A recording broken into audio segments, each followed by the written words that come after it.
Beyond the Ring, a podcast that covers all things in the stock show industry, from the informative to the insane, starring Ryan Rash.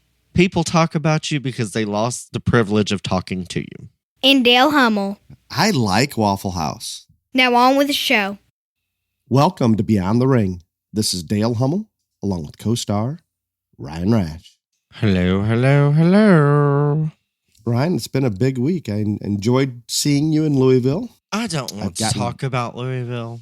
Okay. No, I don't think you want to give anybody a terrible, not the show, but like all the shit that happened to me during the week in Louisville was like got to be the most epic ever. But yeah, I did. Oh. And I don't even know that you should discuss to give people ideas. I thought about that. I don't know why people steal SIM cards out of people's phones, but they do. They stole one out of mine. My Louis Vuitton bag got stolen from Dale's Showbox. I mean, I crashed a rental car. When I got back to Houston, my Escalade wouldn't start. I mean, you name it, it happened. Yeah, it's been a long week. I made it back from Louisville in time to go to Oklahoma to sell a couple Argentine Angus, and then back here to picture and flush and breed some Lapei, some past donors. And somewhere in there, we're going to work in Thanksgiving. I did, after Louisville, I did have a wonderful show in Ohio for 2 days. Very, very well organized. It was festive. Saw an animal that took my breath away. So that was fun. But the actual Louisville part, the show was fine. But the rest of it. I didn't hear about this breathtaking. Did we get some glitter? No, but why would you not? It's a long story, but you didn't have it with you. No, just can you move on, please, sir? That is exactly why. No, you failed to bring this up. Yeah. Well, you've had okay. Trump is up by 50 points in the primary. 50 yes, I'm very well aware. Your boyfriend's failing. When we go to a heads-up poll against Biden in the general election, Biden versus Trump, Trump's at 52%. Biden versus Ron DeSantis, Ron is at 51%. So 1% different there in the general versus 50 points in the primary. And then when you take Biden against Nikki Haley, she has the largest lead against Biden at a 10-plus point lead. Mm-hmm. How is this possible? There's no question Trump I shouldn't say this, but he cannot be beaten in the primary. Is that a safe statement? It's going to take an act of God. I mean, yeah. I don't know what is going to do it. I mean, everything is out there that's there. Like, there's nothing. I mean, everybody knows he's been indicted for everything under the sun. Everybody knows all this stuff. I don't think they care. I think the world, like, America is pissed. Like, they're like, we screwed up, and we want him back. Do you think in hindsight, if the Democrats would have known that his polls would keep going up, they would not have done all this bullshit? Yes. I wonder. I don't know if they're intelligent enough to not. So I saw a very interesting, and I don't know why this came up this morning, but it did. But I saw a very interesting historical fact. So in 1967, on this date, Lyndon Johnson was at a 42% approval. No, wait. He's at a 52. I know he's at a 52% disapproval rating. Okay. And 4 months later, he announced that he was no longer going to run for president. Now, I don't know how that works, but Biden's numbers are way worse than Lyndon's. So 4 months later, we would have been in the primary process. Right. And assumably he was unchallenged. Yes. Similar to what we're doing right now. But again, they didn't say anything else. They just threw that up there, and that was it. Like, I just thought that was extremely weird. So I have a slight concern, and we knew that Trump may not be the most popular candidate in the general versus his popularity in the primary. That's why you're not voting for him. No, we've talked about this many times. Yeah, that's why you won't vote for him. That's why you like your boyfriend. I believe Kennedy may steal a lot of the independents. I still think we're fine. But I do believe there's a little bit of a question in my mind just where those independents fall. If there's the third party candidates that appeal to them. There could be 4. Yeah. Manchin. Do you not even let's take the independent vote out. You can't take the independent vote out. That's who decide who wins elections. Let's say it's gone, just for the fact of saying it. I believe that the Republican and the Democratic base is within a couple percent in terms of just sheer numbers. I think there's going to be a much stronger turnout for Trump than there is for Biden, so that helps us. No one is going to vote for Biden. They are going to vote against Trump, maybe, but they're not going to vote for Biden. And when all they have to do is check a box in their little mailbox thing or whatever they do, then it's not hard. So I fear that, I don't know.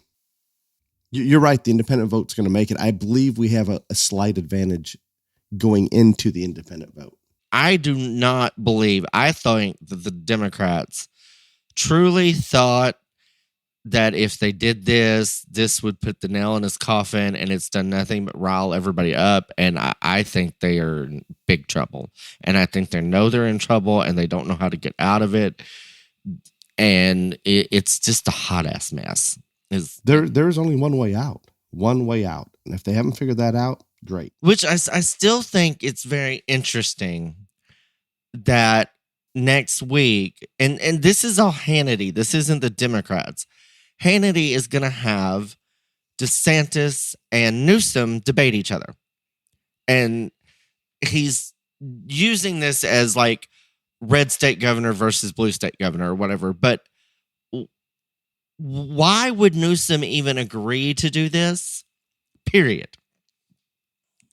If he wasn't angling, thinking maybe Biden's going to well, and I think he believes he can come across that much stronger on the debate stage and just continues to give him more face. Well, here's the problem. Your boy DeSantis is not that good at debate. I think his facts and figures are fine. He's just not very personable. He's not very good at this. And I have never watched Gavin Newsom debate, but I'm going to bet he's pretty damn good. I would assume he's going to come across very polished. Yeah. Very polished. And that is what DeSantis is not. He is awkward and weird and sticks his tongue out and does all kinds of weird shit. Yep. I think the DeSantis campaign has done a whole lot of wrong shit during this. I think this may be the most wrong thing that they've done. And again, it is not going to, all this, it cannot help him. Because again, everyone that's going to watch Hannity is going to pull for him and be on his side of the issues. So it can't help him because he's not going to win any votes, but it can hurt him. I would agree with that. I'm looking forward to watching it, if that matters. I'm looking forward to watching it too. I just don't think this was a wise move on the campaign's part. That's just me. So, agreed. The Hamas and Netanyahu, or how do you say his name? Netanyahu? I don't know. I can't pronounce it. Israel, they've come to hostage negotiations. And I don't have all the details, but starting tomorrow, they're going to release between 10 and 15 a day. Yeah, I have some of the details on it. So the negotiations are underway with Israel and Hamas. They are making progress. But they're still at war. Yeah, however you want to define progress. The problem that I have with this, from a public relations standpoint, because we have idiots around the world that don't put much thought into this and don't recognize Hamas as a terrible terrorist organization. No, they're not terrorists. Tortures women, children. No, they're not terrorists. So, unfortunately, because of the ignorance in the populace around the world, including the United States, the Hamas organization is in a good position from a PR standpoint, because if Israel rejects this, which I don't believe they're going to, they get beat up badly, that they're not willing to bring the hostages home. They're not willing to have a ceasefire for the Palestinian people to get out of the way, all these things. So they have to agree to it. With that, their hands are really tied because Hamas is asking for 3 prisoners to 1 hostage. Hamas is asking at the time that they're pinned down and they need to regroup. So if they negotiate this to stop the battle or have a ceasefire, they can regroup, move, whatever they need to do, and reposition. And if they're only releasing 10 to 15 or 20 a day, that prolongs that ceasefire and just gives them more time to get their happy ass out of wherever they're at, because I believe Israel's came in hard and they, for the most part, have them pinned down. And they're not going to stop. I'm convinced that Israel, even after this, they're going to go back after them. But look at it this way. This may be the only time that you have Hamas or the Hamas organization, the leaders, in one spot. Once you give them the opportunity to scatter, it's going to be very, very hard to go find them again. They can blend into the populace like no other. It's just that simple. How do you know if it's a Palestine citizen or a Hamas terrorist? You don't. You can't distinguish those without incredible intelligence that it would be so overwhelming you could not ever identify every Hamas terrorist member, other than if they're in the tunnels right now with the hostages or something like that. So it's not a good place. I understand those that have loved ones as hostages, that I would do anything to get them released. I get that, and I'm absolutely in favor of it. I don't know if it's a good situation from the standpoint of wiping out Hamas long term. So, since you have more details than I do, correct me if I'm wrong. What I understood was they were only going to have a ceasefire for so many hours a day to let these hostages go. I believe that's still in negotiations. Hamas would like a full 24-hour ceasefire, let another group go, and that way they get 3, 4, 5, 6 days of ceasefire. I don't know where that negotiation is going to end. By the time this drops, I'm sure we'll know. I think that's a very bad idea on Israel's part. Very bad. It is, but how? But if Israel says no and they don't accept this hostage trade, even though it's a 3-1, it's very, very much in favor of Hamas. But in the world perception with the crazies out there, they're going to take another beating. So it's just not. It's a great situation that we may get hostages back, including some Americans. So that is all good. But long term, by allowing Hamas to wiggle out of wherever they're at and continue to exist, that may cause hundreds or thousands of deaths long term. So it's not good. I would never say let's trade a hostage's life for saving 100 lives later. That's just not a position that I would ever feel comfortable being in. But that's kind of where it is right now, and that's a bad place. It's not good. Yeah. I have a livestock. Can I also tell you about your other boyfriend, your foreign boyfriend? I have so many. Yeah, your crane buddy. He is warning the United States and the world to quit focusing on Israel because Russia is the real threat, and we're forgetting Russia. There is a little to that. Oh, sweet Jesus. That Russia, I worry more about Russia than I do Hamas. Okay. A terrorist organization versus a country or a dictator that has far more resources and has China's backing to the fullest. I mean, they all concern me, and I don't think we should not. You don't think that's a little entitled of him after the U.S. and everybody in the freaking world has done everything to save Ukraine?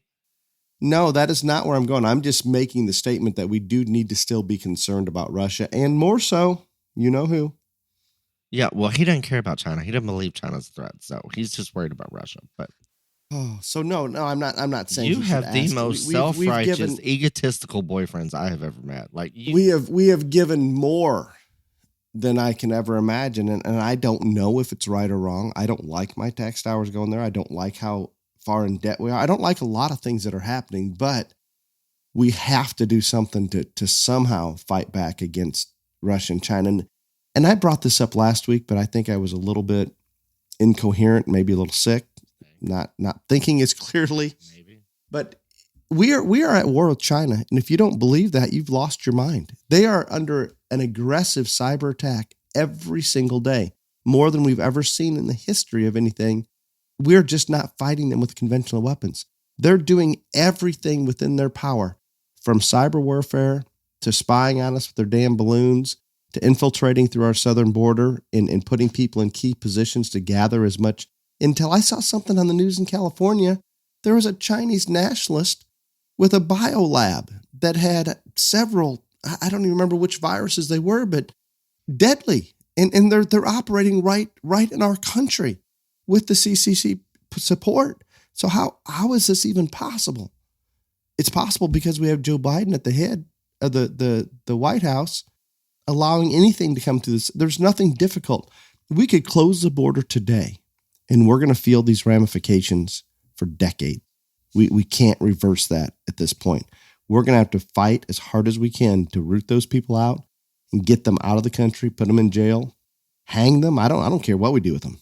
We need to get that process started, but we can't prevent the damage that's been done. We can lessen it. We cannot prevent it.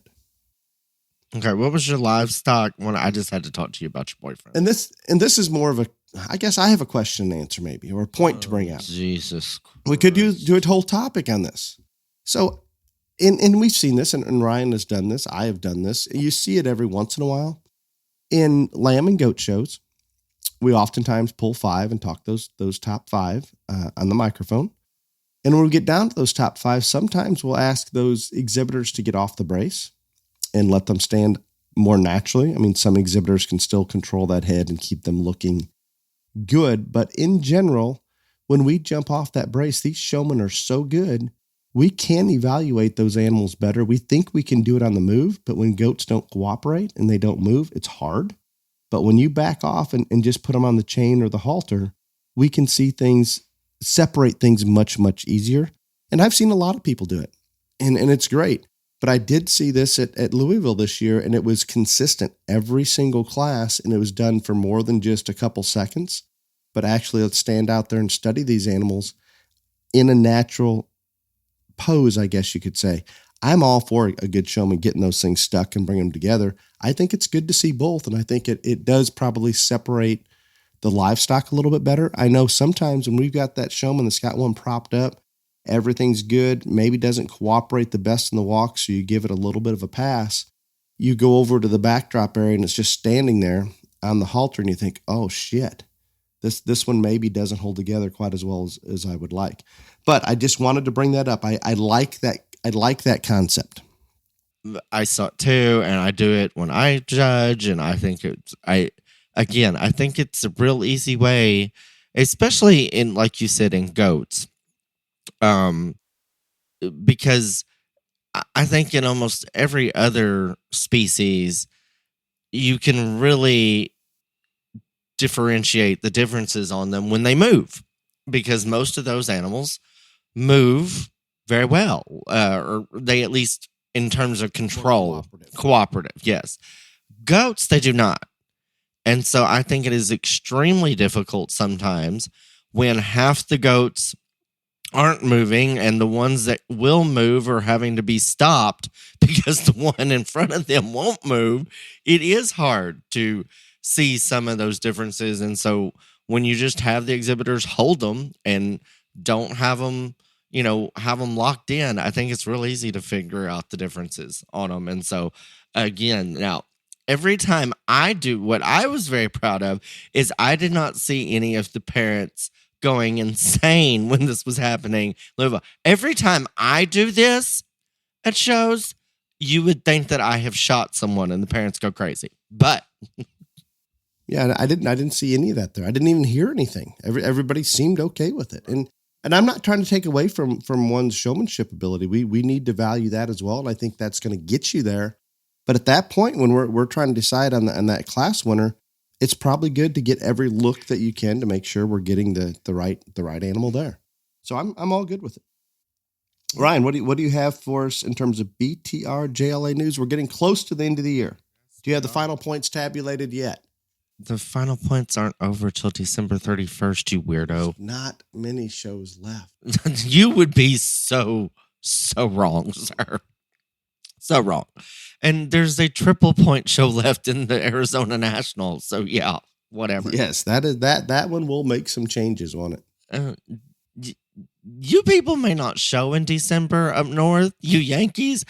There are more shows in December in the state of Texas than almost any other month of the year. So anyway, we did goats last week because of honor of the Louisville Goat Show was next week. So I'm going to do the top 10 overall in the nation in lambs. And in first place is Avery Walton from Texas. Second place is Macy Zerbach of Oregon. Third place is Addison Zerbach of Oregon. Fourth place is Wyatt Nixon of Wisconsin. Fifth place is Dottie Lefty of California. Sixth place is Alfred McDaniel of Texas. Seventh place is Hannah Hewitt of Texas. Eighth place is Piper Liska of Arizona. Ninth place is Zane Downey of Montana. And 10th place is Charlie Fender of Nevada. And I would like to thank Crown Stone Equipment for being the national hog sponsor for this year. Crown Stone Equipment has 6 locations in Adams County, Frederick, Hagerstown, Lancaster, York, and Reading. Crown Stone Equipment is your source for all your equipment needs, whether you're looking for construction, agricultural, or landscaping equipment. They've got you covered with brands like Bobcat, Toro, Exmark, Stihl, Echo, and more. From purchasing to renting, parts to service, Crown Stone's Equipment, rock solid customer service is your one-stop shop for all your equipment needs. We greatly appreciate Crown Stone Equipment for being the national hog sponsor this year, and they were a national top 10 award sponsor last year. So thank you greatly, Crown Stone Equipment. Thank you, Crown Stone. Congratulations to those top 10 exhibitors. I would like to thank Showfresh H2O for making your product in America. Thank you for the actual science behind your product, and thank you for your support. You can find Showfresh H2O at your local farm store, show supply trailer, or at swampfox.com. What is swampfox.com? I believe it's a website. Oh, I've never. There you go. And you can order Showfresh H2O. You may be able to order other things there. I think maybe I need to go check that out and see what else we can order there. I mean, because it doesn't sound like their own website. That's what I was like, what is swampfox.com? But anyway, I guess I'll figure that out later. Next. Main topic. Yes. Selection stereotypes. Yes. What does that mean? Well, this was your topic, so you explain it, and it's a great one. Got it. Yeah. Got it. You did help with the title. I did the title, but this is your topic, and it is a very, very good one. And I don't give you credit often, but this is one that Ryan and I deal with regularly, whether it's a question from somebody or a picture that's being texted to us or a video, or possibly when I have a family come through here in person looking for show goats. Irregardless of the species, we have to go out and select these animals or to purchase for our families. In the situation, if you're buying show stock, which most people are, and predict how they're going to mature and how well we believe they're going to do in the show. There is a mindset, and everybody goes about this differently. And this is why it came up as a topic for me. I was thinking about some of the comments that Ryan had made, I believe, in our personal conversations when he goes out to select a steer for a family or a heifer, primarily cattle. I think we were talking about, but there are a lot of differences. I think there's some similarities across the board, but everybody takes a different approach to how to select these baby show animals, young show animals. And it's interesting. I think we can go through, and obviously we're not going to get in the minds of everybody out there doing it, but I think we've both been in this business long enough that we have a pretty good idea on some of the selection criteria that are actually out there. Ryan, the one that came to mind I would like to talk about first is when people go out, including myself, to look at show steers or heifers, and we're going to start with cattle, and we'll bounce to all species back and forth, I'm sure. I'm going to use you as an example. When you go to look at a steer for a family, whether it's a slick steer, hair, doesn't matter what it is. You show up at that place, you look at those calves, and I'm going to say, and correct me if I'm wrong, you do not ask the sire or dam. You do not ask to see the cow if available. You could care less about anything other than what that animal looks like that day. Yeah, I don't ask any of those things or look for any of those things. And again, most people will tell you that I'm insane on multiple levels, and that's okay too. But so my deal is that I think these stereotypes or whatever you want to talk about, it's all species. It's not just one cattle, but the large majority of the animals, whether it was steers or pigs or goats or sheep or whatever, that I helped families find and all this other stuff. And the majority of it was steers, but I did do all species as well. By and large, they were market animals. And so what they were out of, or what bull or what cow or what's, boar or, buck or any of those, none of that makes a difference. Because these animals are all going to die. And more importantly, they can't reproduce. So why the hell do I care? What is the sire? What is the dam? What is any of all that nonsense? I only cared about that animal and how I thought that animal would grow and mature, and would it... Right there. Stop right there. Grow and mature. Do you not believe maybe how full siblings have grown and matured, or how that particular genetic line in general has grown and matured would benefit your ability to evaluate? No. And can you accept that you are in a minority here? Oh, I know I'm in the minority, but... Strong minority. Again, you asked for my opinion. I have seen two full siblings that look nothing alike. Absolutely nothing alike. And I mean, because we raise cattle. I have seen flush mates that look nothing alike, fed nothing alike, ate nothing alike, grew nothing alike, all this other stuff. So maybe there is some basis for that, but not a lot in my opinion. Every animal is different, just like I didn't look like my brother. I didn't eat like my brother. I'm a foot taller than my brother.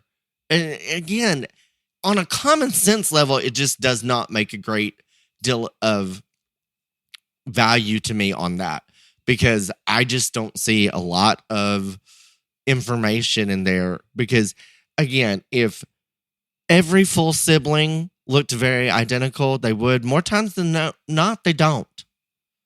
And if every who made who steer fed exactly the same, maybe I would have a different opinion, but they didn't.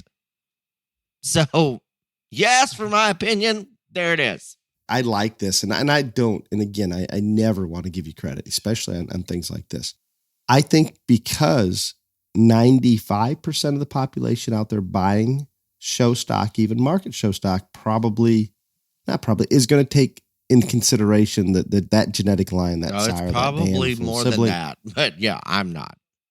I believe your points are very rational, and I think we're probably leaning a little too far towards the other.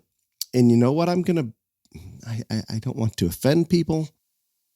I believe that we're grasping at straws sometimes looking at young livestock, because unless you're doing it every day, it can be difficult. And when something is difficult, you're reaching for anything you can that might give you guidance in one direction or another. And I believe that is one. I believe the same thing, and this is going to go a little off topic. When we talk about expected progeny differences in cattle, EPDs will give some of those people some direction that may not feel as comfortable breaking down those animals. And not everybody by any means, but I guess what I'm trying to get at, when we are unsure, and there's a lot of predicting on these young animals how they're going to mature, and it's challenging.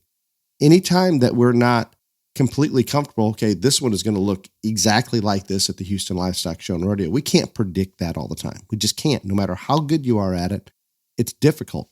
So anytime there's something out there that we can grab to help base our decision off of, we're going to grab a hold of those things. And I think that's partially, Ryan, of what's happening there. And I do agree with you. We put maybe more emphasis on that because you're right. Even look at clones. Clones aren't going to look the same. So there's so many factors that come into play that determine how that animal is going to mature beyond the fact it is out of this sire or it's a full sibling to this one. Do I think there's some value in how certain genetic lines feed in general? Do I think there's some value in the fact that if a full sibling matured well, maybe started out a little skinny, but came into themselves as a later maturing animal?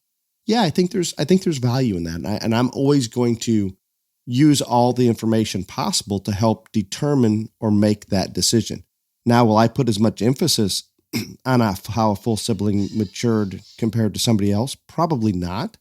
But I think all that information is there, and I'm going to grab a hold of it and use it. And I want to clarify, Ryan made it very clear. He's talking about market animals, not animals that are going to propagate and pass those genetic lines on. Well, and another thing, and I wanted to bring this up. No, I'll give an example. So we had a whole lot of very competitive Charolais heifers. And at one time, I would say 90% of the very competitive Charolais heifers were out of a bull named Firewater. And so when we were selecting these things, if there was one that I thought could be ultra nationally competitive that wasn't a Firewater, did that one have a little more intrigue to me? Yes, because again, then it would be easier to breed that one later because she wasn't a Firewater. So I did look at some things in terms of a breeding animal at times. Yes, but my point is still the same. Did it matter what they were out of to me a little bit? Then yes. Just because, and not because of full sibs or whatever, but eventually these are going to be breeding animals, so I'm going to have to use that to breed them. But that's the only reason that I took it into consideration. But that's a real good example of that right there. But again, and y'all can say I'm all nuts, and that's fine. People tell me that every day, and it doesn't bother me at all. But I just think my experiences with seeing how different clones can be, how different full sibs can be. I had more full throttle steers on feed than almost anybody probably in America over there. I mean, like seriously. And none of them fed the same.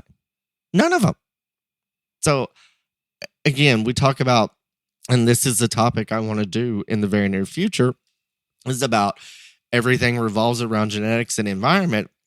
The environment that I have been in and my experiences growing up, not only feeding them, showing them, selecting them, all this other stuff, I just don't put a lot of stock into what their genetic components are. And the other side of that is, and this is going to step on some people's toes, but I really don't care. People lie. Dale, I don't know if you know that, but people do lie. I was unaware. Yes, people lie. And even further than that, breeding these and being around different breeding programs, Dale, you know as well as I do, mistakes happen. You may think that you AI'd this one to whatever, but the AI technician had to pull the right straw. That one actually had to take. It had not to be, then it might have got bred by the cleanup bull or whatever else. Even if you're honest, there's still room for mishaps.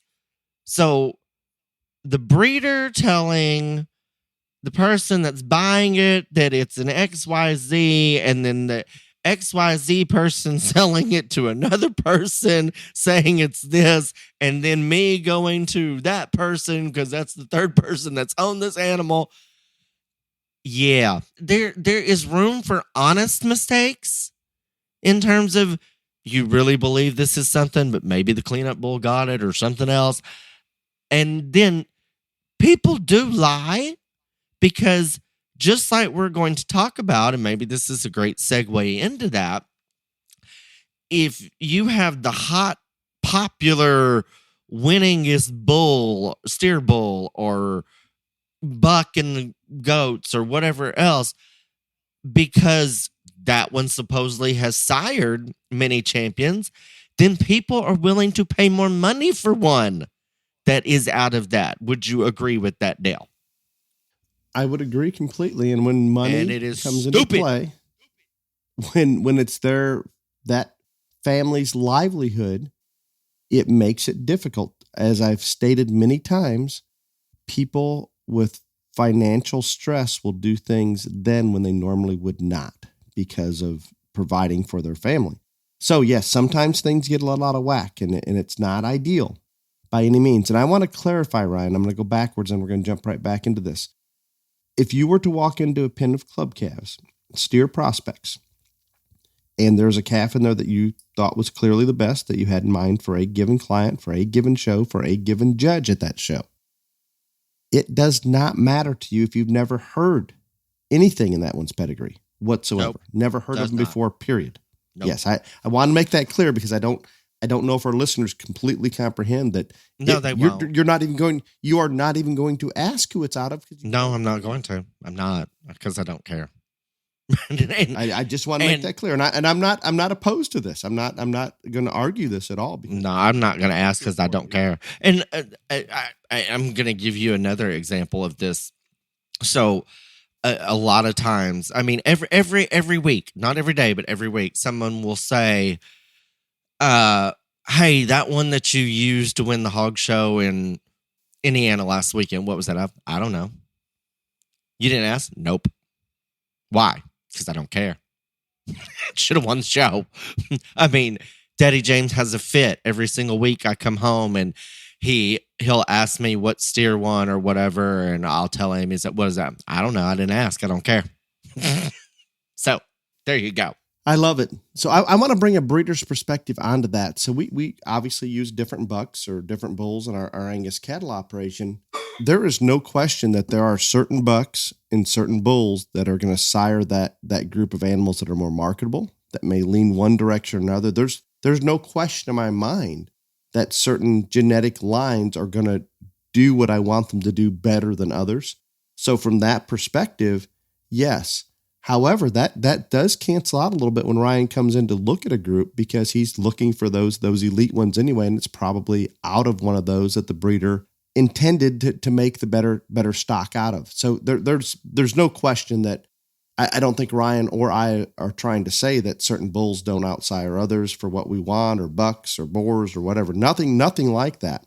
It's just when Ryan gets into a group of animals he's looking at as prospects, at that point, how they look matters more than what they're out of.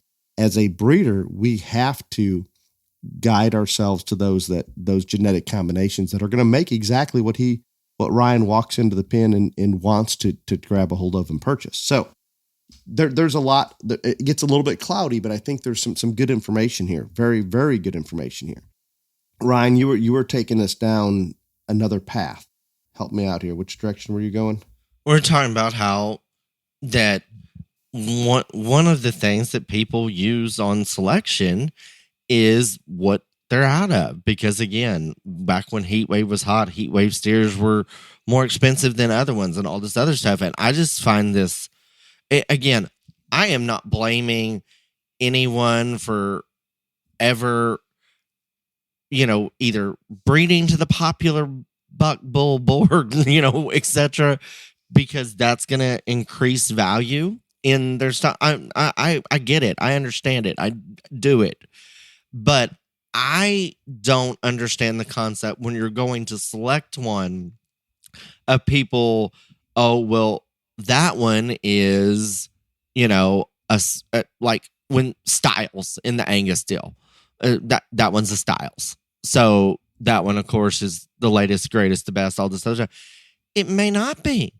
Just because it is out of something that is popular or proven or winning does not make that animal any better chance of winning a show, or should it cost any more. But it does. It happens. And I don't understand. It does. It's a good marketing tool. I want to take it I want to take it another direction. Let's consider which species, or discuss which species is likely to change the most from the time we purchase on sale time. Yeah, it's easy. Quiz bowl question before it's even out of my mouth. It's there. It is. And I used to be heavily involved in selecting show pigs and helping manage and show pigs. And I'm with you, Ryan, that there is more room for change in terms of how that baby pig looks to how it matures than the other species by a considerable amount. And because of that, everybody's talking about, well, it's too hard to afford the really good ones. I think there's still those $200, $300, $400, $500 show pigs that have a chance. I'm not saying that the odds are with you, but they can do it because of exactly what we're talking about here. And I can also tell you that those real high dollar show pigs probably have a higher chance of not succeeding than maybe some of the higher dollar animals and other species. I'm not saying that those are going to absolutely succeed, but if we look at it from a statistical analysis standpoint, there's more room for error when selecting baby pigs. Pigs change more than anything else. And I think that probably if you're just going to put a percentage to it, I think, and cattle probably change the least of any of them, perhaps, in my opinion. But, and I think I can tie that. I can give a rationale for that real quickly. Go right ahead. Think about it this way. Is it easier to go out and is in general, I'm not saying there's not exceptions, but in general, we have a better idea the older the animal is, how it's going to mature. Oh, if absolutely. we selected it so look at the age of those pigs versus the age of that steer or heifer when you're selecting them. Yeah. There's a huge difference. Because even the same thing when you jump from pigs to lambs and goats. Yeah. We're having to do it at a much younger age. No, and I think you're absolutely right. And I was going to bring that up. I mean, and I think that is part of it. And again, they grow and change so much early that the older or the longer you can wait to buy one, select one, etc., the better off you are. But also with that, the price probably goes up because the ones that hold together are going to be more valuable. And so that is part of it. But I have just always been very mystified of the different things that people do put in to their selection criteria. And I mean, not just if it's out of a bull or I mean, you can go into, especially into the cattle, and I'm sure it's this way in other species too, but if it's out of this great donor or, all this, all these things, and that makes that one more valuable, more sought after, all this other stuff. I can give examples here of late. We've had a lot of show steer prospects go for 6 figures or better. And now I've had several people throughout the last couple of months say, well, what do you think about this one? I was like, I don't know what. Well, it's the full brother to XYZ. I'm like, why the hell does that matter? Because one sold for $150,000 and you're looking at one that's clearly not in that row because they're full brothers, that makes a difference. I don't know. Again, I have a real different take on all of this, but things like that baffle me. See, if that is a full sibling and there's a justified reason the mother didn't milk well, something happened young, I probably give it the benefit of the doubt a little. But there has to be a real reason. And there's a lot of reasons out there that aren't real. I read them every day in the online sale descriptions. I can see that. But think about this scenario. How many people, especially with in the number of flushes that are sold in different sales throughout, the United States, I can own the same embryos that you own, and you're in Illinois and I'm in Texas. Now, because mine sells for $150,000 and yours, it doesn't matter if the cow milked well or not because we're not in the same environment or what. So that's not really an excuse for me. Understand. Yeah, I mean, do you see what I'm saying? If it's the same breeder, the same, location, all that, I can understand what you're saying.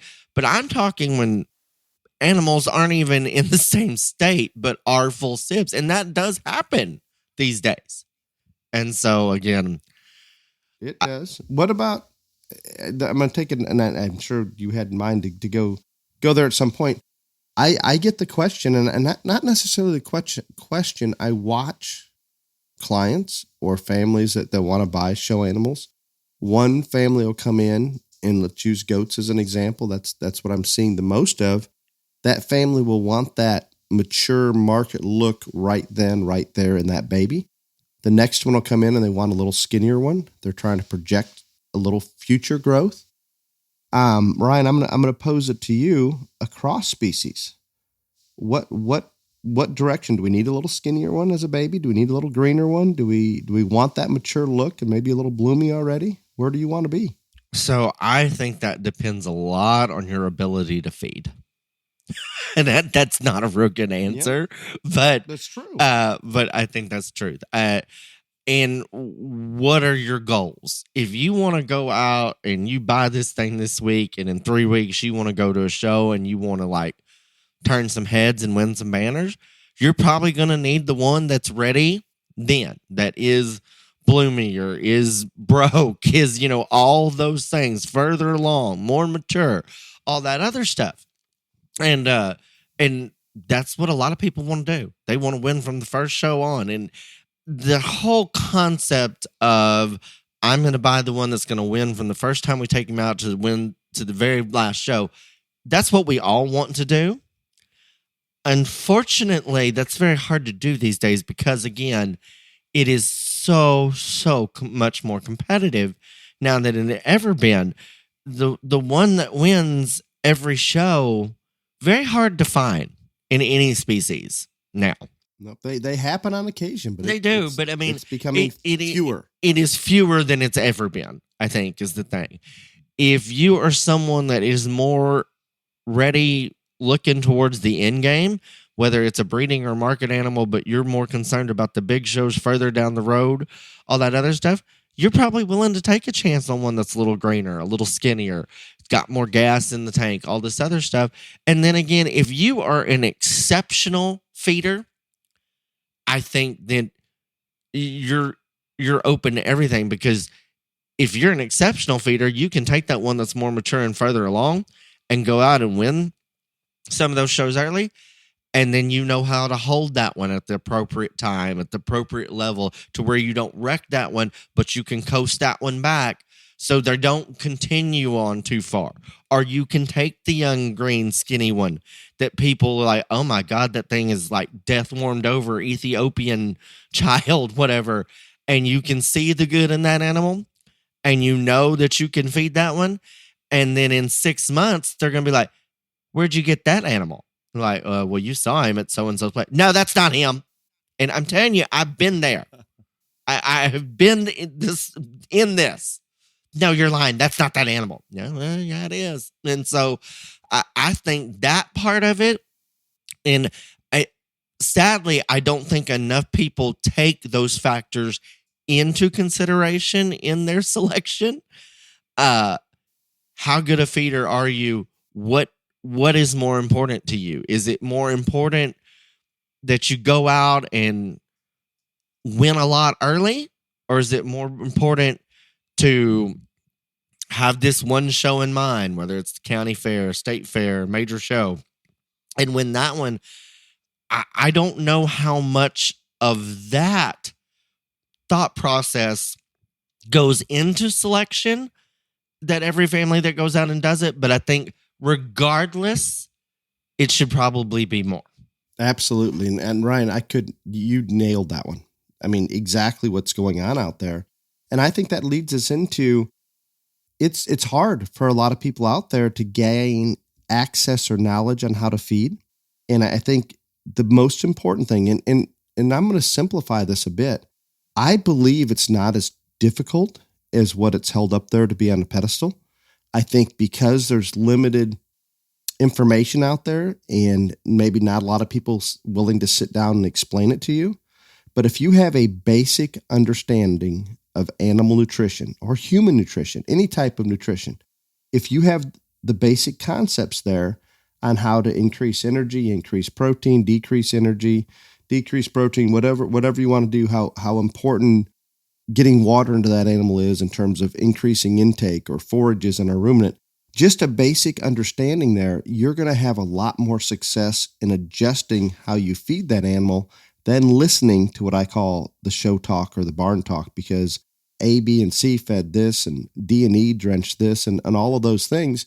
That's great. Those things may have been given for a purpose, and that purpose may not be the same purpose that you need in your animal. You may need something different. But unfortunately, I see a large portion of the show population following the leader, and we've talked about this in other episodes, doing things because such and such did that. And that's fine. If you have that same animal that needs to go in the same direction, that's great. But each animal is an individual, and each animal needs fed differently. So with that, Ryan, what do you believe to be the most difficult change? And if you purchase that animal, what do you think what are some of the things you cannot change via feeding and management that you probably ought to pay attention to when you're selecting it, that you cannot change? I think the first and foremost and the biggest, and unfortunately, again, I'm going to say it, I think it's probably one of the things that gets overlooked the most in selection is structure. There is no pill, no supplement, no drug, no anything that is going to... There are a lot of them on the market. There's none of them that are going to make a bad structured one good structured, is what I was going to say. Do I think that there are some things that can help in certain areas? Absolutely.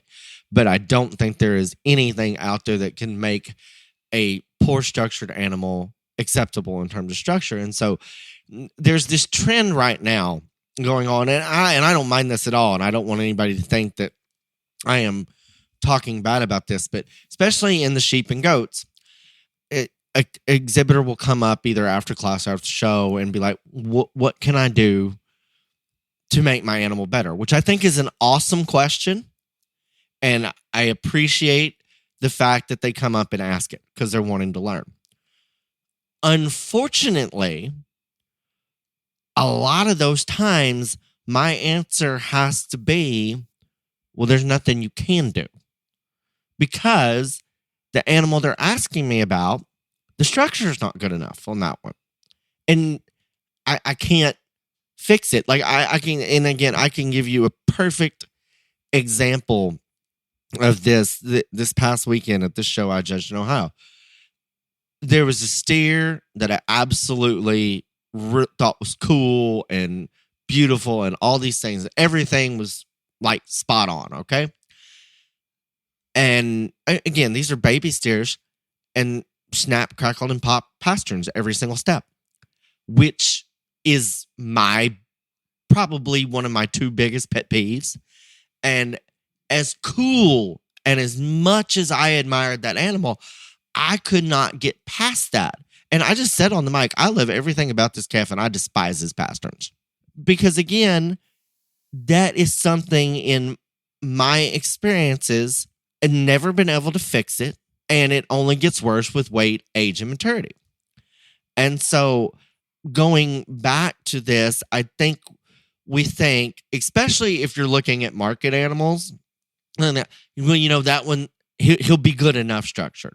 I don't know if you can say that anymore. And again, it is because the competition level is so high right now in all the species.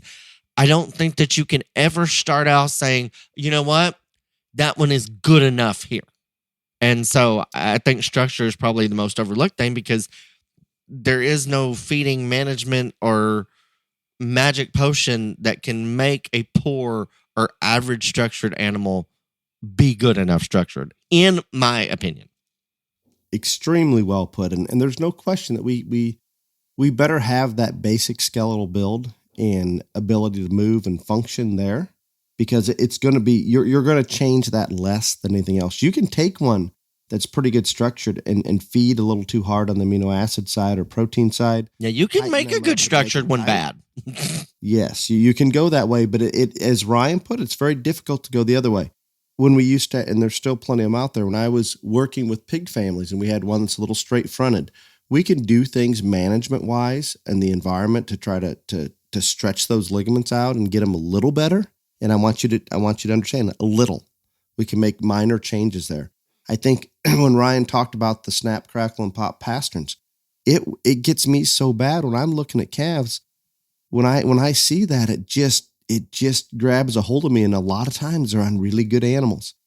And Ryan made the comment, we're not going to change that with weight and maturity. I think throughout their show career, it may get worse. It probably is not going to get any better if we back down what we're feeding and feed a little easier, a little less energy, and maybe slow that growth rate and that muscle and development of tissue down a little bit.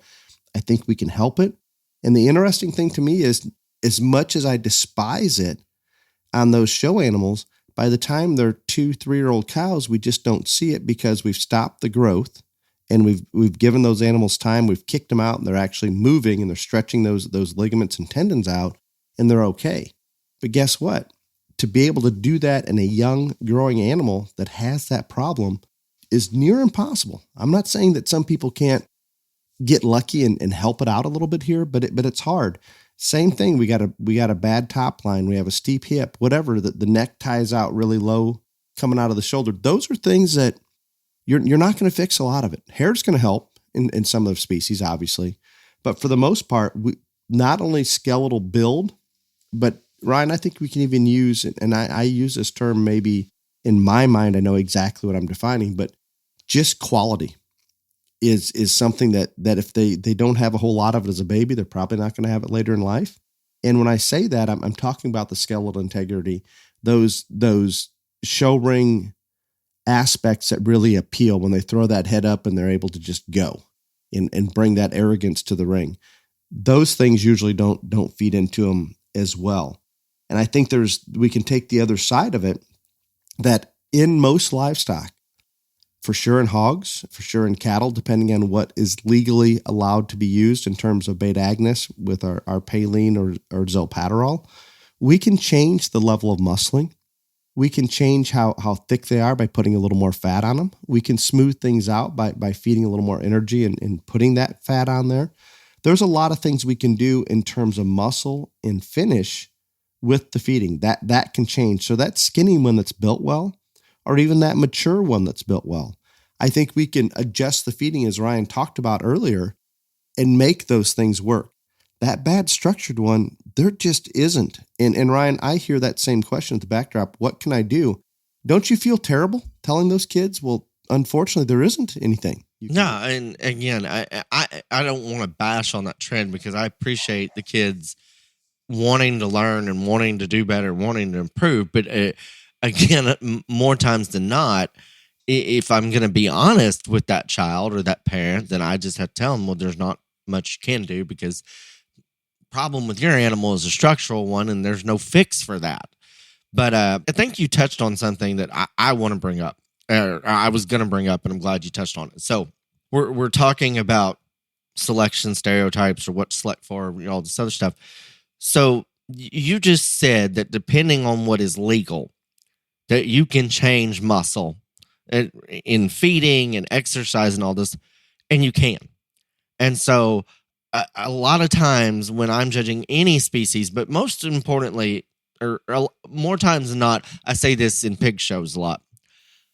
So we can feed a whole lot of stuff legally and make any species of animal much more muscular. If that, and there's a variety of things that you can do that can work. You can use exercise, all this other stuff. But I think adding more muscle is probably the easiest thing that we can do, or making an animal more tone. The illusion of more muscle. Right, or making an animal more tone or shapely or those things, okay? And so I say a lot in pig shows, I know there's a lot of legal stuff I can do to make this pig look more massive. There is nothing that I know of that I can legally do to make this one walk better. So that is why structure is so important to me, not only in selection, but also when I'm judging shows. And you brought that up, and I was going to bring it up, but I think that's a very, very valid point. And I think people need to take that into more consideration. And that segues me into the next thing. A caution, I would say, is I think a lot of times, especially when we're talking about market animals, people think, well, that's the heaviest muscled one in the litter, so that's the one I need. Again, and that steer is way more massive than this other one, than lot 3, and so we need to try to buy that one. Can I insert why I believe they go that way? You probably got the same answer that I do, but go right ahead. I think there's, and this ties back to our skeleton. I think there's, because of judges out there, and I'm just going to say it, that maybe don't read skeleton correctly or movement correctly or soundness correctly, that some of those that you're talking about, that heaviest muscled one, is going to get along. And there's people that like muscle and select for it, and they can see skeleton, they can see all of that. But there's a lot of people out there, when you get in that ring and you get a little confused in that market show, a 3-year-old can go out there and measure the width of their ass or how big their top is. And that becomes easy because there is some confusion even at the end point in the show ring. I believe that opens a door for exactly what you're talking about, that maybe we better go with that stoutest one, just period. Yeah. And I think you're right. I think, and we've said this on here before and whatever, the easiest thing, anyone around ringside can tell you which one's the heaviest muscle. Like that is not difficult to figure out and all this other stuff. And I think that's why, and just like you're saying, I think it is much harder to read structure and the finer points of things. And a lot of times they don't, or they can't. And so they go back to muscle. But I think that's probably, you're exactly correct. Why some of them do put so much emphasis on muscle when they're selecting them. But we would hope that, again, these market animals are targeted for a specific show. You would hope that when you got to that show, especially if it's a national or state fair or something like that, that person judging that one would be able to decipher through and know structural differences, etc. But again, I always question that because I just see so many people, and I've talked to so many people about selecting them, whether they were, feeding for me or just asking questions. They're like, well, this one's just so much heavier muscle. Yeah, well, that one's also going to buck over in 2 months. So then you're going to have a real heavy muscle bucked over steer here in a few days. Good for you. But I think that is something that I just want to caution people on. And goes back to the whole thing. If right now, because everything is so competitive, I don't, and I know everybody's budget's different, everybody, whatever, but like you've got to try to find an animal that probably doesn't have a major flaw, because there have been times in this industry where you could take one that maybe wasn't perfect here and get it around. That time's kind of past, in my opinion. I would agree with that completely. I think I hope we continue to go further that direction. I think that I'm going to take, and I had this later on, when you have your family goal, and maybe that goal is to succeed at your county fair and some local jackpot shows, versus a family that maybe wants to compete and try to win the state fair or a national show. I think if you're just going to your county fair, and I'm not trying to be negative because I judge county fairs, Ryan judges county fairs, lots of people, there's more county fairs than any other shows out there. So a lot of people end up judging county fairs, but by nature, and there are some extremely competitive county fairs that this would not apply to, but in general, you can take that real stout market animal, real muscular market animal, and that's probably going to get you along a little further there than maybe it would at a higher level show. And Ryan, maybe this is a reach. Can you see where I'm going with that? No, I think you're right. I'm not saying you're wrong at all.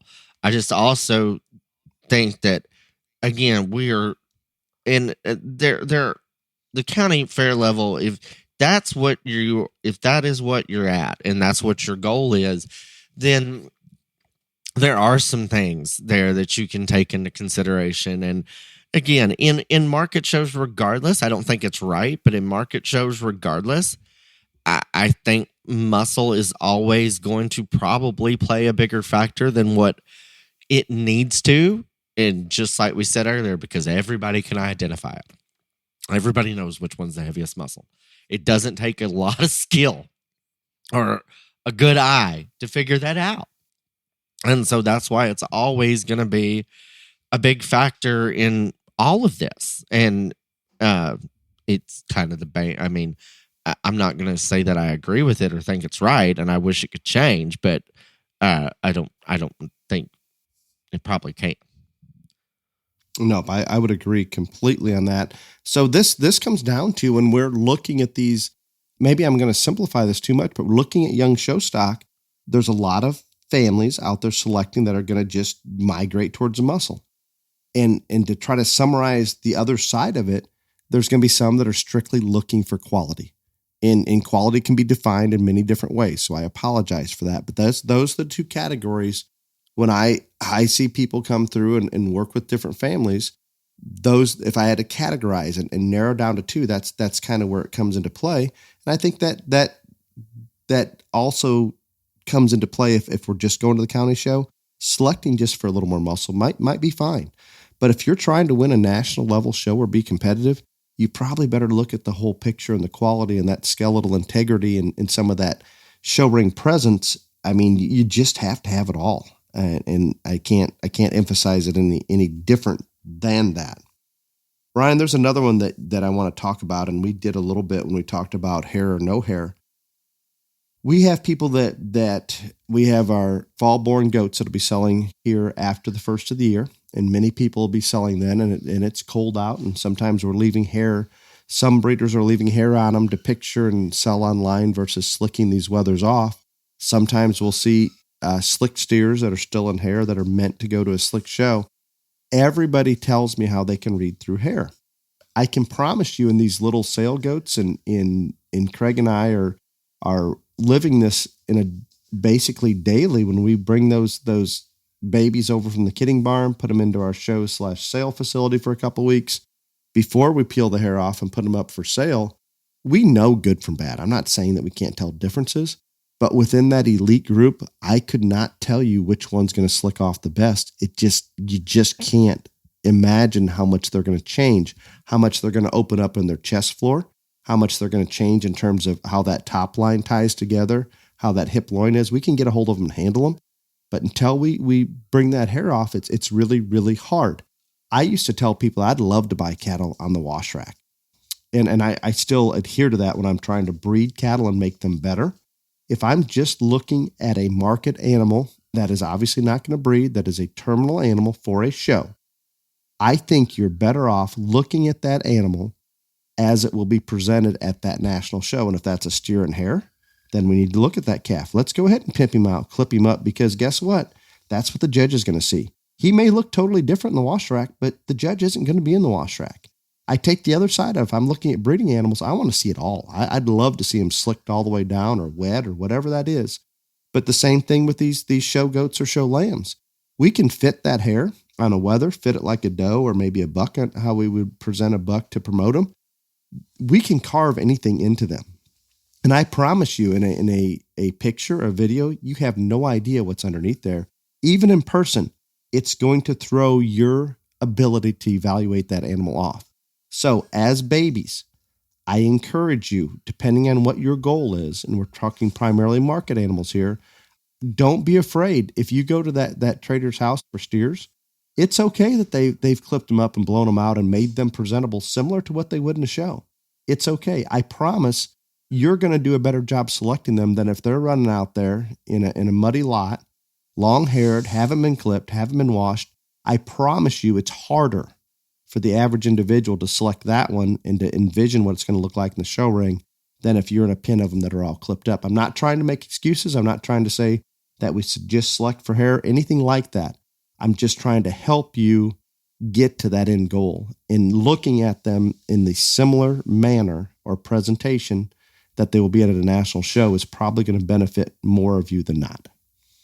That was a good rant, Ryan. And it is very true. And we argue over this a little bit, but I guess sometimes you forget that the large portion of my junior show career and my life has been revolved around deciphering what one is going to look like that has hair when it doesn't have hair. And I know that's not everybody, but that has been my life. And I think that's where, if you are someone that has played the slick shear game in Texas a long time, I do think you have an advantage here. Just the other day, Dale was flipping out because he didn't shave the goats for Louisville, and he wanted me to look at the goats and tell him what I thought. I was like, you don't have to shave them. It's fine. And all this other, but I think Dale forgets that, like, the majority of my life I have spent looking at haired animals, trying to figure out what they will look like naked. And when you do that over and over and over again, you do have an edge. And that's just part of it, because the vast majority of the world isn't looking at them for that. And so, they don't have those hundreds of experiences to fall back on. Right. And we're not being negative that people can't do it. It just, they have not been put in that situation. No, I'm a unique individual I've had thousands of those experiences when I'm sitting there trying to figure out what this one's going to look like when it's shaved down to a fourth of an inch. And very, very few other people have ever been in that position. But so, yeah, and that's why I'm bringing this up. I think you have a real valid point. And part of it is the one that's muddy in the lot or whatever. People forget that there is time, money, and energy put into getting those washed and clipped and all those things and all this other stuff. So that adds on to the price. But I think it also helps with the selection in an overwhelmingly big way for most people. Because, again, I don't care if it's me or anybody else.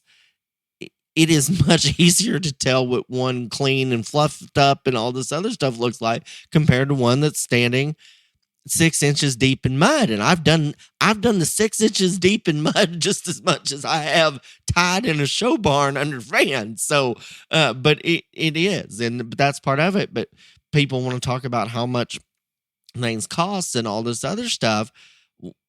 Well, part of the cost is getting them to look like that for you when you come and everybody else that comes. The electricity bill doesn't pay itself, and the clippers don't pay themselves, and all this other stuff. That is just part of it. And, but I think that is a really good. And again, we went from a 20-minute segment last week when Dale was dying to this probably going way too long. But one other thing that I think we have to bring up, or I would feel really bad if we didn't. Two things, actually. And the first thing will be really short. I understand that everybody's busy and time is short and all this other stuff.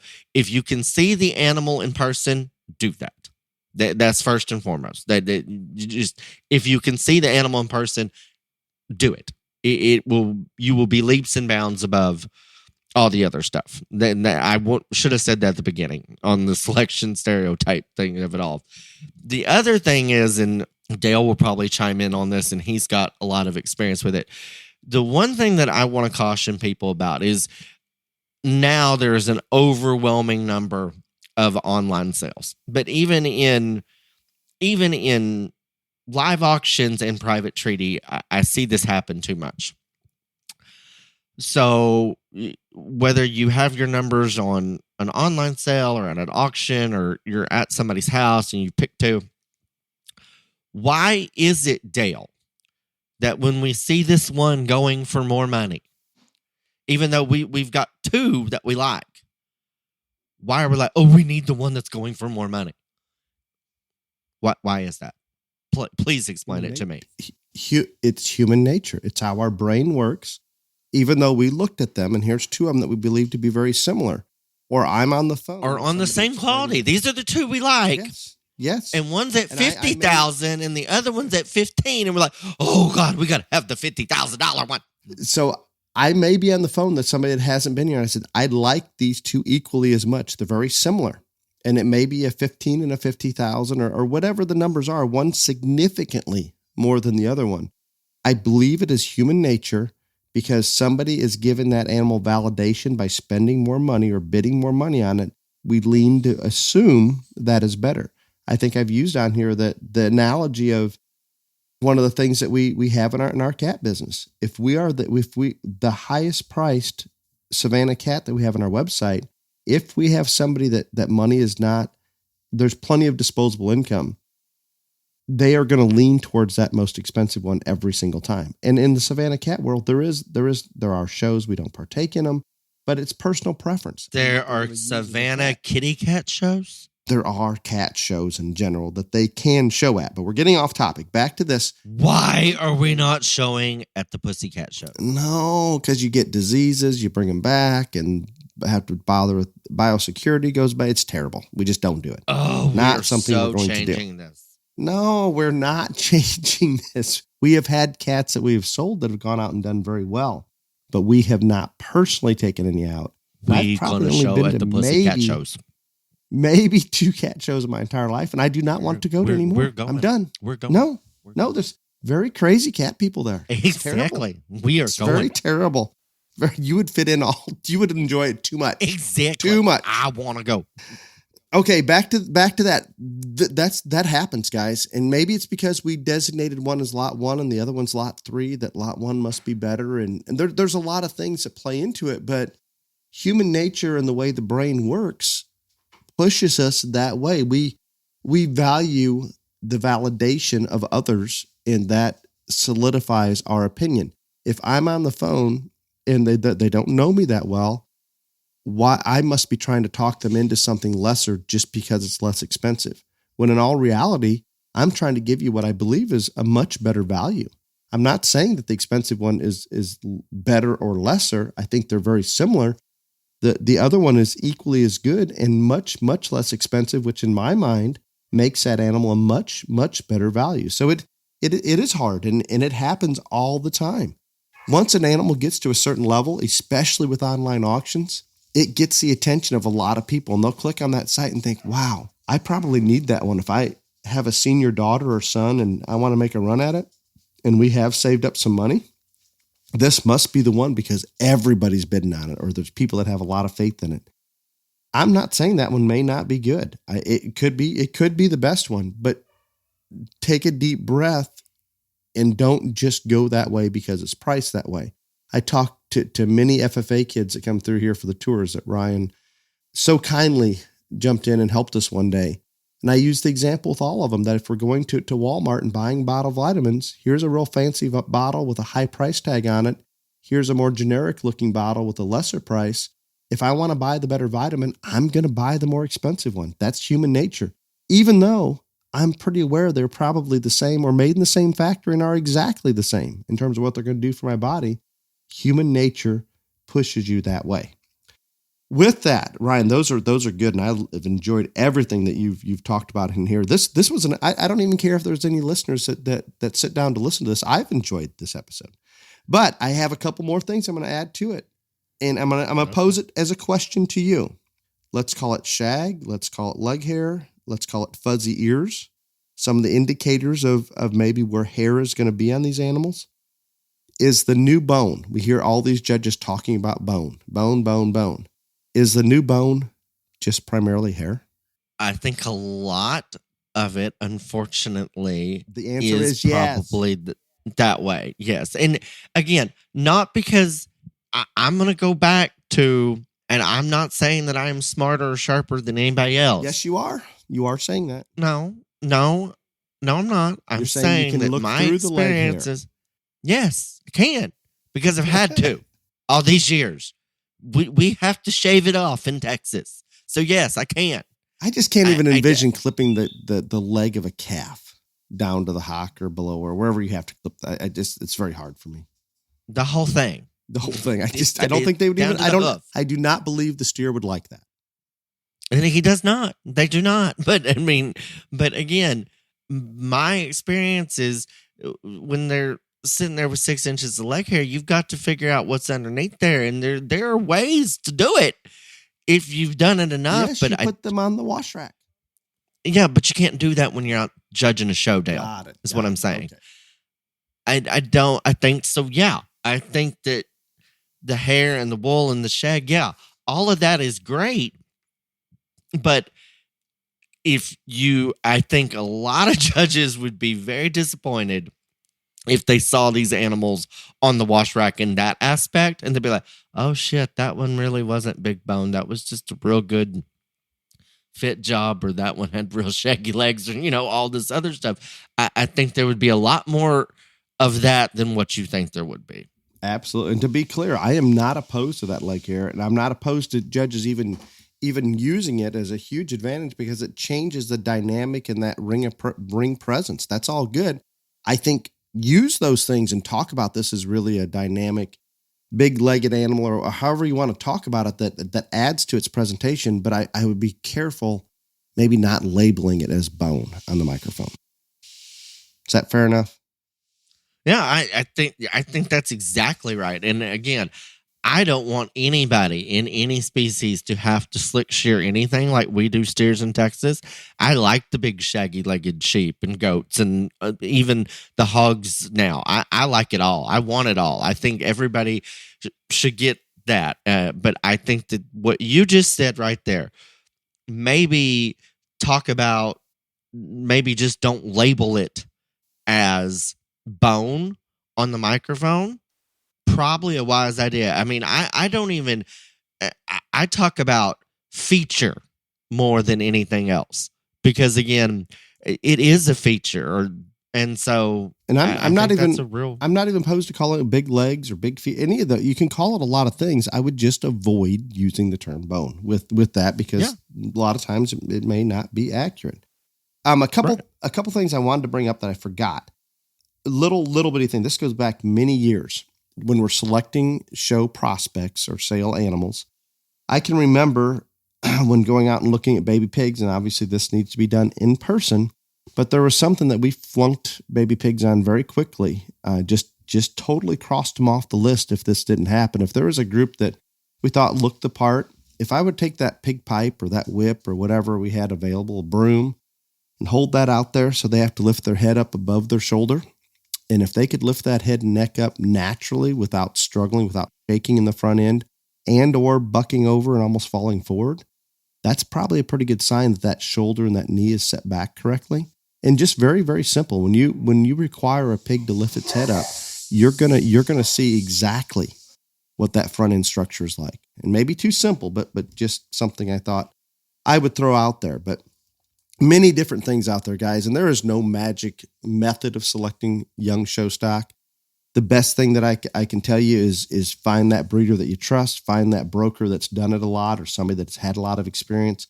Put yourself in a position to see as many as you possibly can to gain that experience. And there is no replacing those that are in the trenches looking at them every single day. And the numbers that you look at and are able to follow through and see how they mature, that will refine one's ability to be able to select those animals that are going to do what you want them to do or hope they will do for your family. Ryan, that was a long one. I explained that to you a second ago, sir. Yes, we're making up for last week being ill. And I'm going a little downhill again.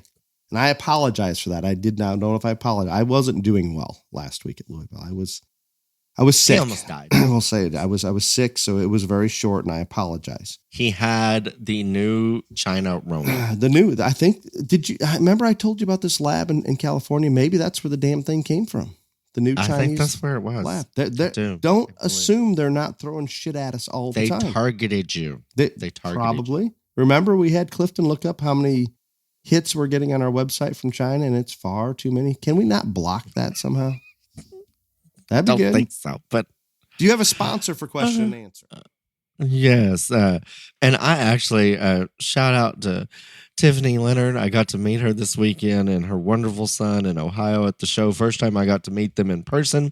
I enjoyed our conversation, but Basic Animal Health and the Leonard family is proud to present the question and answer portion of the Beyond the Ring podcast. Basic Animal Health is dedicated to providing natural solutions to your animals' needs through their products of gut health, show focus, and trailer ride. If you will go to www.basicanimalhealth.com, purchase those products, and use the code BTRJLA at checkout, we will get a portion of the proceeds. So thank you to the Leonard family and Basic Animal Health. Greatly appreciated. First question comes from Mackenzie. For question and answer. After hearing the judging qualifications episode, I wanted to get your opinion on a slightly controversial topic. How do you feel about judges that are young enough to be exhibiting at the show they are judging? Also, how do you feel about them judging showmanship group that they are young enough to participate in? This is for you, by the way. Okay, so I'm trying to figure this out.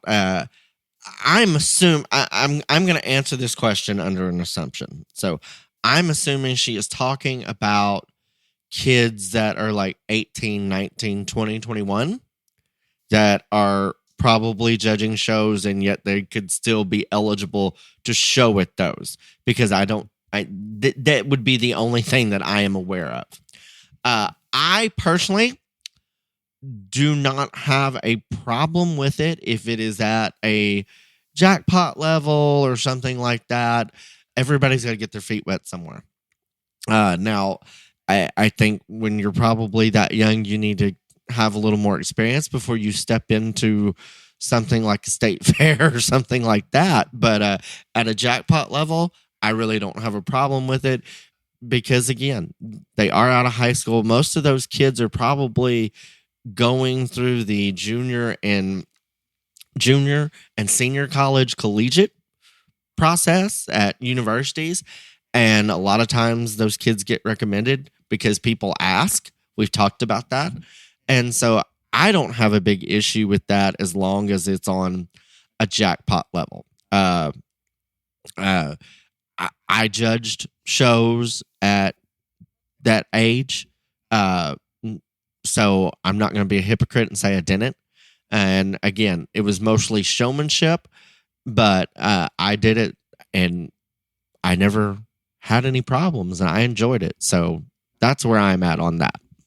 Excellent answer. And I agree with that, Ryan. I was that person that I did judge some shows, maybe some people would say younger than I should have. And I'm sure you did as well.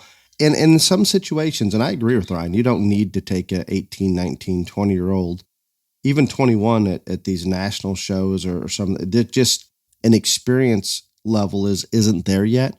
However, at your county show or the local jackpot, it very well may be that those are some of the best judges you can bring in there that are willing or have a opening in their schedule to come and sort that show. So I'm not as worried about what that age is necessarily, rather than their ability to come out and do an honest job and describe those animals accurately. And there are plenty of 20-year-olds that can maybe do that better than many 50-year-olds. So it's not as much about that chronological age as it is, I think we can still throw experience in there. And some 18, 19, 20-year-olds have had a lot of experience in the show ring and in doing various things in the livestock industry. So I'm not as concerned about it. I don't think they need to be judging at their local county fair or their local jackpot show, judging the same exhibitors that they're friends with and things like that. We probably should avoid that, if that maybe is the problem that Mackenzie sees in this.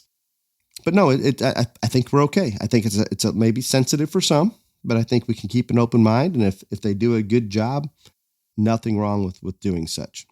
And one other thing that I just want to touch on this, and I have said this many different ways, and I'm going to say it again because she directly led this back to the judge qualification, whatever issue.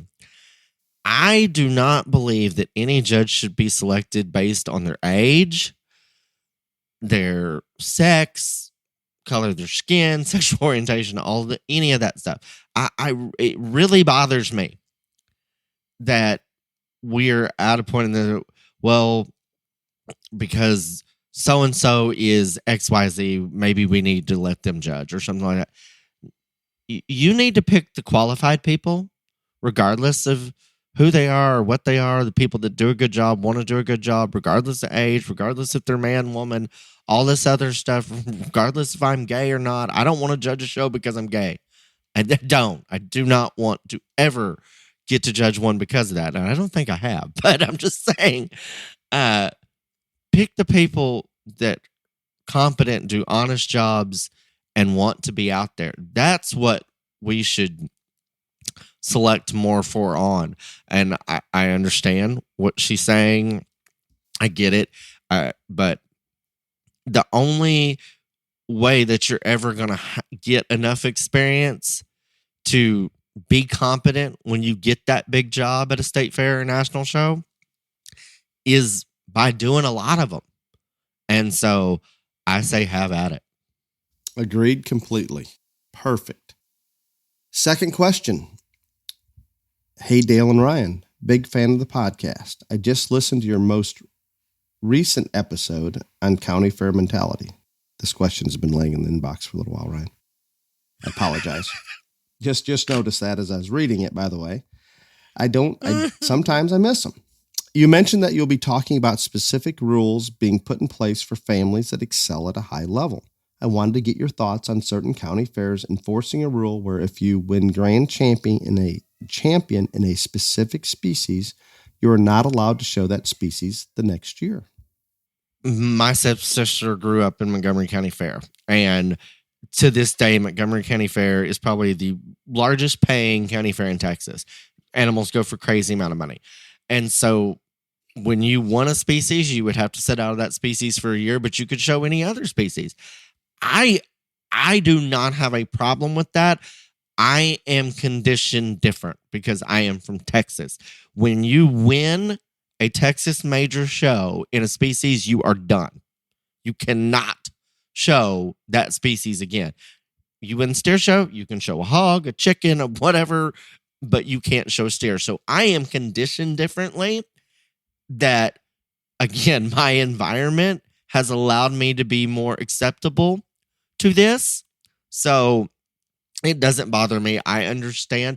Would I probably prefer it if I could have shown at the Houston Stock Show every single year of my life and won champion steer multiple times? Absolutely. I also understand the point that they're making, whether it's you lay out for a year or you can't come back. You've already won it. Let somebody else have the chance. Again, I'm from Texas. It's different. People in Oklahoma can win OIE 10 years in a row and whatever. So I will be in the minority on this, and I know it. And I am not from Texas, and I'm still, I can see both sides of that equation. And we do have situations, and I think our situation at our county fair would have evolved into such. But if we have one dominant family that's showing at the national level, and there's no other families in that county that are taking it that serious, if they continue to come in each and every year and win multiple species or whatever species they're focused on, that does become a little discouraging. And I think you'll probably see less people competing because of it. And the fact is, when they're that much further ahead of everybody else and putting that much more time into it, they're deserving to win. Not no other way to look at it. They deserve to win, but it may not be the healthiest for the overall environment if there's not other families that are competing at that level. And there's some county fairs, you'll have a dozen families running hard at each other that play at the national level and have at it. But you do run into situations where you have the one family that's significantly more serious about it, working harder at it, has more experience, all of those things, that if they continue to win, it probably dampens things. Not that they don't deserve to. So I can see both sides of the equation. Absolutely see both sides. And it's a good question. I don't have an answer. Maybe variation is good, that some counties do it, some don't. I really don't know. I like Ryan's answer better. The final question. Dale and Ryan, I had planned on getting to Louisville to meet both of you in person, but came down with the China virus. Sorry, Dale. Well, I did. I got it bad. When would be the next time that you will be next time you'll be together at a show? I don't know. Never. Yeah, I don't. My purse got stolen out of Dale's showbox. I'm never going to a show with him. That was bad. I don't even, what shows? Phoenix, Denver majors, and probably be a Texas major. I will not be at It would probably be a Texas major because I will not be at Phoenix. No, I don't think you're coming to Oklahoma City. So, yes, definitely be at Oklahoma City. You said that last year, and I never saw you, even though I was there the whole damn time. I was there. Cattleman's Conference. I never saw you. I apologize. I thought you meant Hawaii. I apologize. I'll probably be at Hawaii. I think the safest bet is the Texas majors for the most part. At least Houston, San Antonio, Fort Worth, for sure. We would both be there, assumably at the same time. But yeah, I don't have a real good answer. But as we get closer, be happy to let you know that, and hopefully we can meet you in person, and there will be no Chinese viruses involved whatsoever. Lies. Ryan, You're always going to have thank you. This was a good topic. That means we will have less downloads than we did last week on the shortened version of trying to struggle through one. But I enjoyed it. I appreciate your time today. Happy Thanksgiving. Hopefully everything goes well this week in your world, and you're not losing a phone, getting a purse stolen, things get back to a little more normal. But until next week, be safe. Y'all come back now, you hear?